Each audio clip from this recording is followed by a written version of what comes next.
We're going to take a look ahead to day two of Royal Ascot. This is the Punters Lounge podcast, and pleased to say I'm joined by the Brigadier, as he is known on the Punters Lounge forum, Steve Simmons. And for day two, we'll start with the Group 1 on day two, which is the Prince of Wales Stakes. And I mean, this looks like it's going to be a really strong renewal of the race. Of course, we've got Luxembourg, who was so impressive at the Curragh last time, and obviously did really well last season, winning the Irish Champion Stakes amongst other big races. And we've also got Ed there as well for Godolphin, who returned in decent style at Newmarket last time. Is it one of those two or something else here, Steve? I think it is one of those two, Darren. Luxembourg, for me, it was given a great ride. Let's not get over that by Ryan Moore in Ireland when it won the Tattersalls Gold Cup.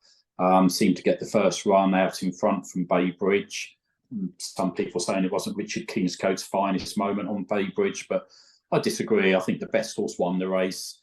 I do know that he's worked extremely well since, and they're very confident, the lads, as they say. So it would be Luxembourg for me.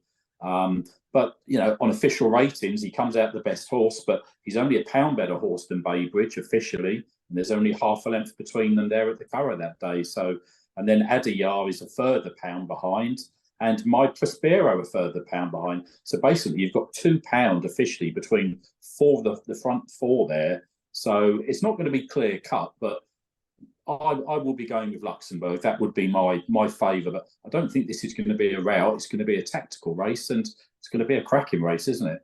Yeah, I mean, we've only got the 8 runners even entered at the moment. Those 4 are miles clear in the betting ahead of anything else. So, like you say, it could get a bit tactical between those 4. And even though you're going with Luxembourg, as you say, there's on ratings, there's probably not a great deal between these. But the Aidan O'Brien and Cornwall, they've always talked up this horse, haven't they? Always. They've always loved the horse, and I think he's going to get better as he gets older.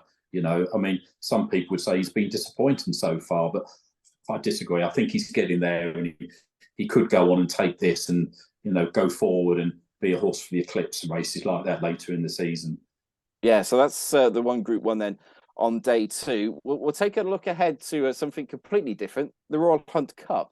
Which is obviously one of the big handicaps, that and the Woken, and the big 2 handicaps of the meeting. And I mean, this is ultra competitive. Obviously, we don't know any draw bias at the moment, as we recorded this on Friday lunchtime. And obviously, we don't know the final field either. But it is around about 7-1 the field.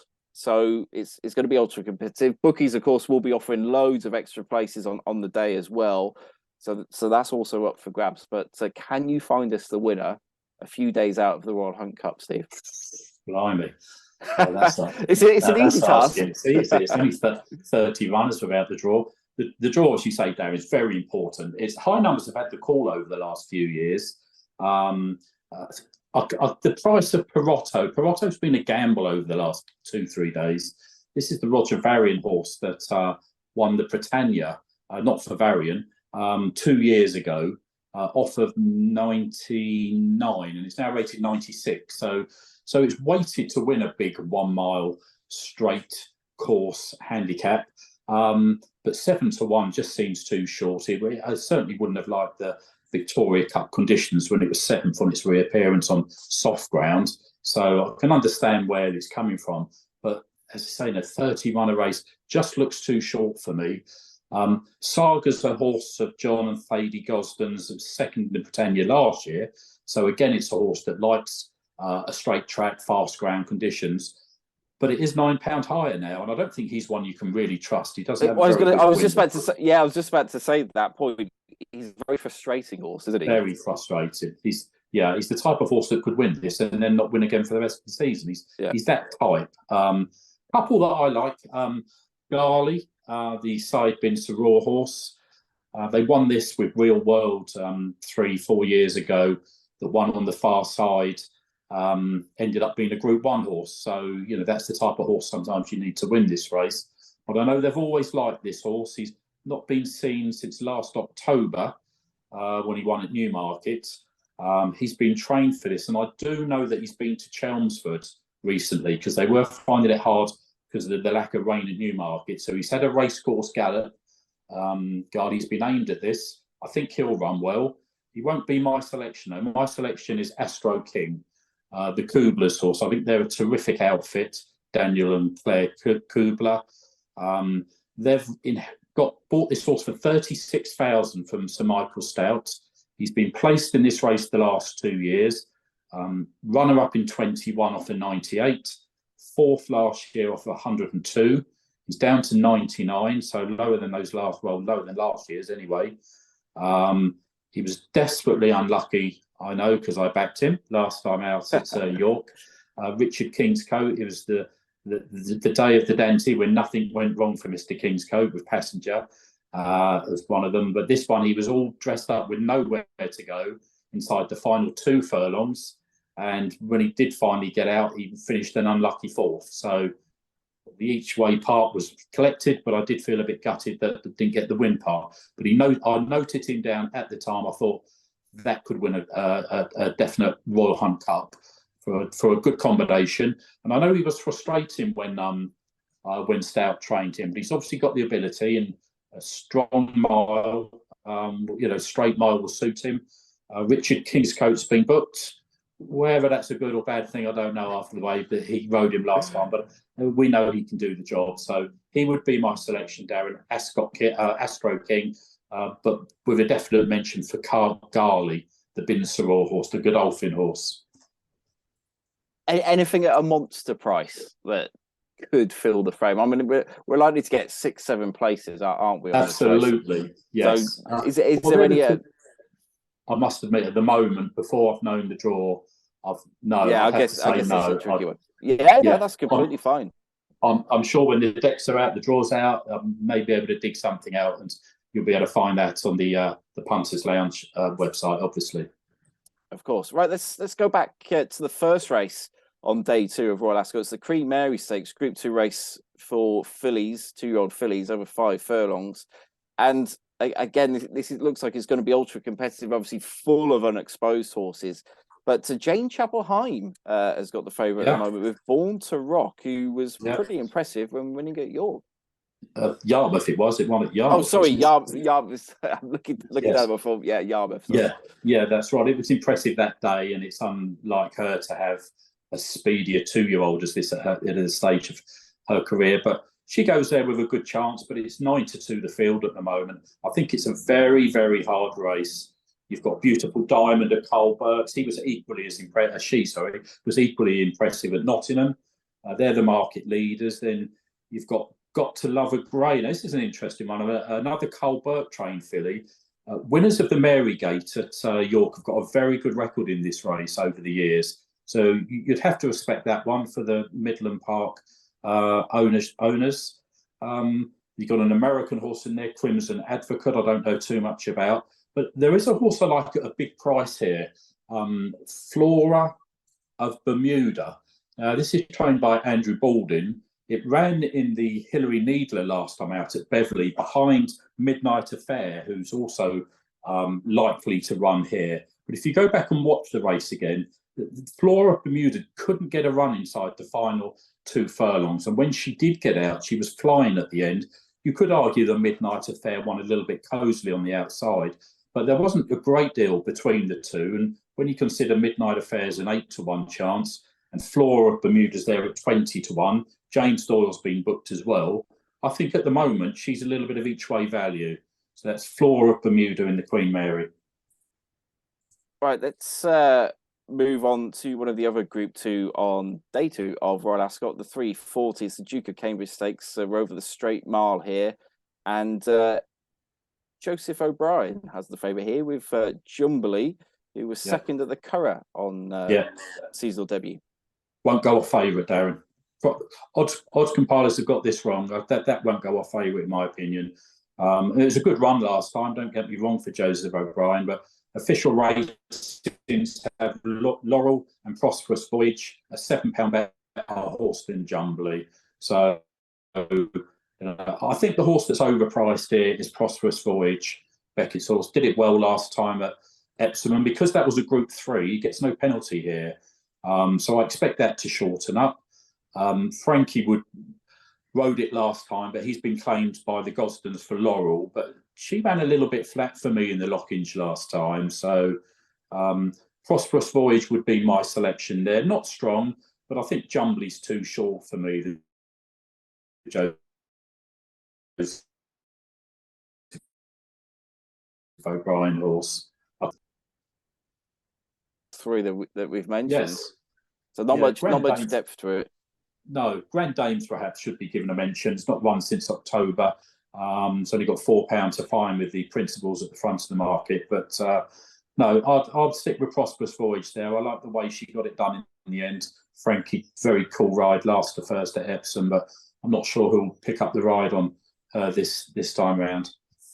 And of course, you mentioned Grand Dame, trained by the Golstons, and then Honey Girl is also next in the betting, trained by Joseph O'Brien as well. So yes, it's that type of race. They're looking like the second strings, but they're already fourth and fifth in the betting. Yes, no, I think the value's Prosperous Voyage. You can get 6 to 1 at the moment with Bet365. I think that's the each way bet at the moment. But well, let's have a quick spin through the rest of the card. We'll go back to the 305. We're on the round mile this time. It's the Kingston Palace handicap for fillies.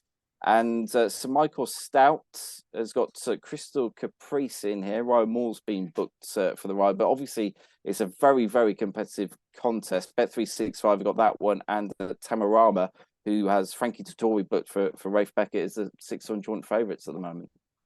Yeah, I think this is a nightmare at the moment, Darren, because as you rightly said, it's on the round course. We're going to have 20 fillies whizzing around that. The draw's going to be massively important here. So it's very hard to be confident about anything at the moment. Tamarama won at Kempton last time. Frankie's been booked for his pal Andrew Rowston. But there was no standouts for me at this stage. But I'm sure once I know the draw and the final field. We'll mention the draw. There's only been 2 runnings of this race, and both the winners were drawn in double figures. Lola Showgirl was drawn in 10, and Rising Star caused a massive shock last year at 40 to 1. She was drawn in 17. And very often on the round course, you see trainers wanting a low draw, but it tends to be, for whatever reason at Ascot, that you tend to want to be drawn high in a big field. Absolutely. I think the mile and a half handicap here, the King George later at the meeting's the same. I mean, when you think of it, the low numbers, which will be on the rail, they're going the shortest way round. But to counteract that, you are going to find trouble coming in the big field. So maybe it's best to be outside and you can find a bit of space. And maybe that's why high numbers come to the fore here. But it's certainly not like Goodwood, where low numbers are an absolute must. Totally different track. So, but I would prefer a middle to high draw than being locked away on the inside.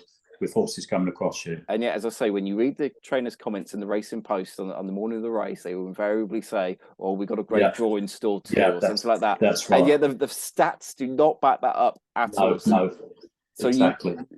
Something drawn in one will probably go and win the race now, but obviously you get anonymies, but it does look like you will want a high draw in that race. Right, we'll move on to the 5:35, another Group 2 on the card. It's the Queen's Vase, which of course used to be run over 2 miles, isn't it? But it's down to 1 mile and 3/4 now. Likely to be a St. Leger trial. I always find this race particularly tricky because you've got horses that tend to be trying this trip for the first time, and there's a little bit of guesswork involved about who is truly going to stay at the mile and 6. Sure.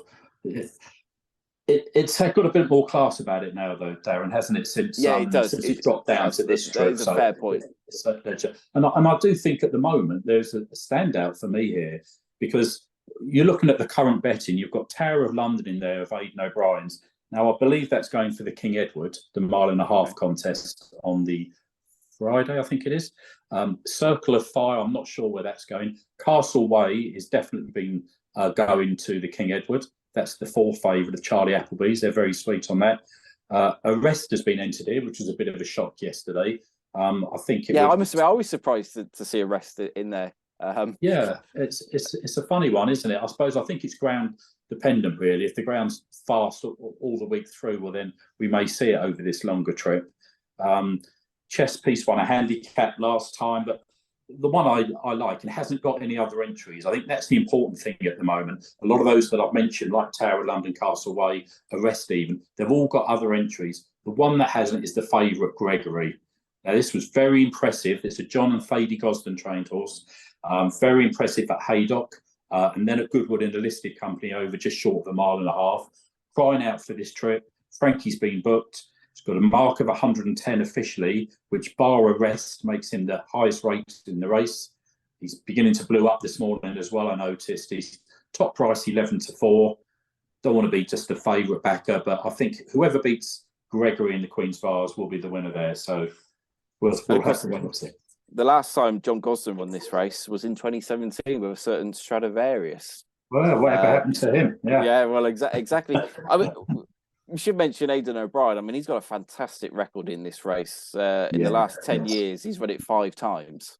Yes, so, he has. Are we giving his one a chance? You mentioned that. Was he likely to have continuous?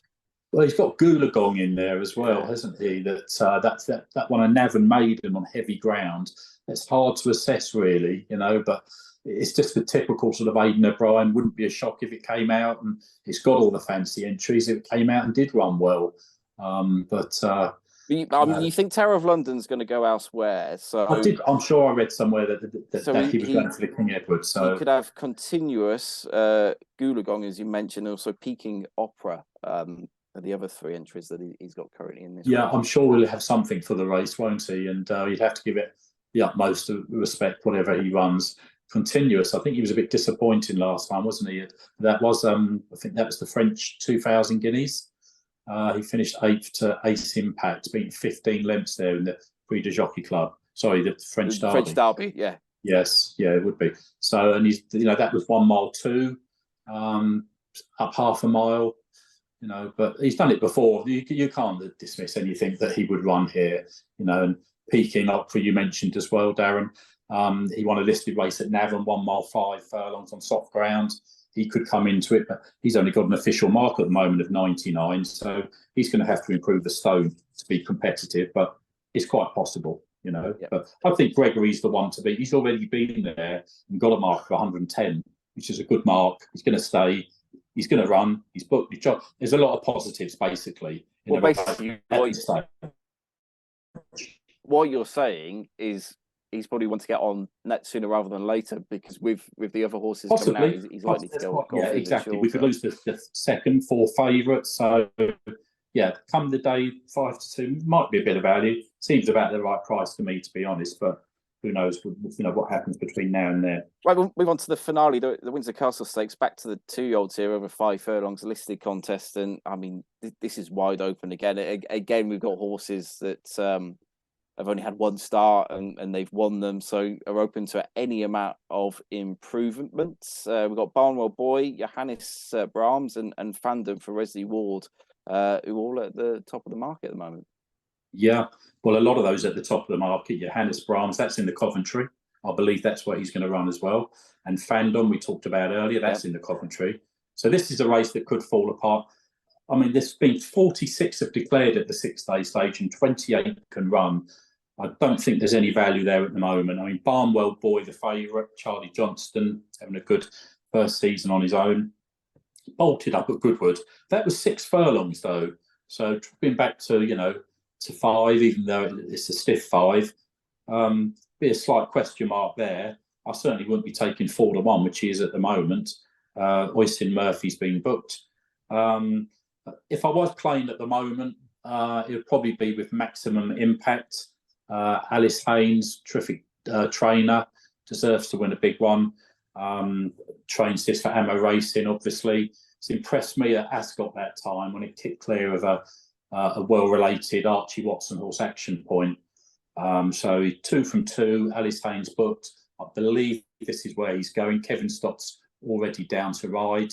But I think at the moment, 7-1, I think, when they're going to, if 28 declare, which they probably will do, Darren, you're going to get that on the day, aren't you? So I don't think there's any anti-post value.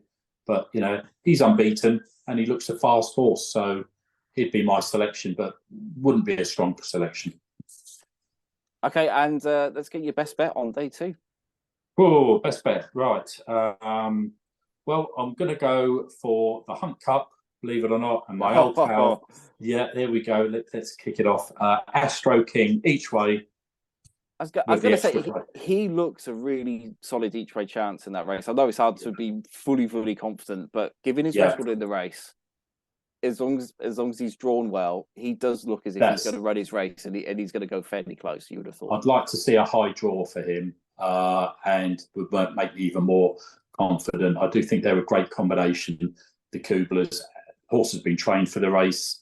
Yeah, I think it's got a lot of going for it. Obviously, it's the Hunt Cup, but no, I think he'll be there or thereabouts with a good draw. So I'll put him as my best bet of the day, each way, Astro King. And that wraps up a day 2 preview.